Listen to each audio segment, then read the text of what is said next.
Xin chào quý vị. Chào mừng quay trở lại kênh Trí Tuệ Phật Học. Nối tiếp series khoa học về tâm. Tập trước chúng ta đã nói đến điểm cốt lõi trong giáo lý Phật giáo, và cũng là cho nhiều người hay thắc mắc, đó là vô ngã. Khi đã hiểu, ta sẽ bớt sợ hãi, bớt khổ và sống an lành hơn. Bây giờ, ta sẽ tìm hiểu một chữ khác, rất quen thuộc trong Thiền tông. Vô. Nghe chữ vô, nhiều người nghĩ ngay đến trống rỗng, hư vô, tiêu cực.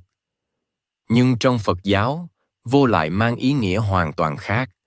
Đó là nền tảng sáng tạo và giải thoát. Ở đây, vô không phải là không có gì, mà là không bị ràng buộc.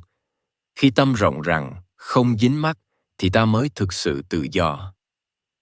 Hãy cùng lắng nghe ý kiến của ông triết gia Nishida Kitaro, là một trong những triết gia quan trọng nhất của Nhật Bản hiện đại. Ông nổi tiếng vì đã kết hợp triết học phương Tây với Phật giáo Thiền tông và truyền thống triết học Đông Á để xây dựng nên một hệ thống tư tưởng độc đáo. Theo triết gia, vô là nơi chọn tuyệt đối. Đây không phải hư vô chết chóc, mà là vô sáng tạo, nơi từ đó vạn vật sinh khởi. Ví dụ, âm nhạc sinh ra từ khoảng lặng. Nếu chỉ toàn tiếng ồn, ta không nghe được giai điệu. Tranh vẽ cần có khoảng trống, nếu không sẽ rời mắt. Trong hơi thở, nhờ có lúc thở ra hết, ta mới hít vào được. Vô chính là cái nền lặng lẽ, từ đó mọi sự có thể nảy sinh. Trong đời sống người lớn tuổi, vô hiện diện rất rõ. Khi ta ngồi yên, buông hết lộ toan, thì trong lòng có một khoảng trống nhẹ nhõm. Trong khoảng trống ấy, ta bỗng nghe rõ tiếng chim tiếng gió hay tiếng cháu nhỏ cười.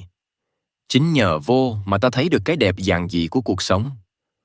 Ngược lại, nếu tâm ta lúc nào cũng đầy lo âu, đầy bận rộn, thì chẳng còn chỗ để hạnh phúc chen vào. Thực tập vô rất đơn giản. Ngồi thở nhẹ nhàng, buông bỏ mọi suy nghĩ. Không cần cố gắng đặt điều gì, chỉ để tâm trở về trống rỗng tự nhiên. Từ khoảng trống ấy, lòng từ bi, niềm vui, sự sáng suốt sẽ dần dần hiện ra. Như vậy, vô không phải là hư vô đáng sợ, mà là không gian mở cho sự sáng tạo và an lạc.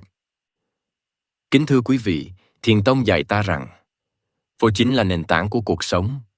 Khi buông bỏ những bám chấp, ta trở về với khoảng trống tĩnh lặng, và chính nơi đó, ta tìm thấy tự do, an vui và sức sống mới.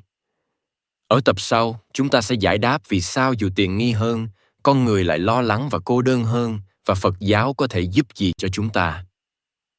Xin cảm ơn quý vị đã đồng hành cùng kênh Trí Tuệ Phật Học. Xin chúc quý vị luôn mạnh khỏe, an nhiên giữa đời thường.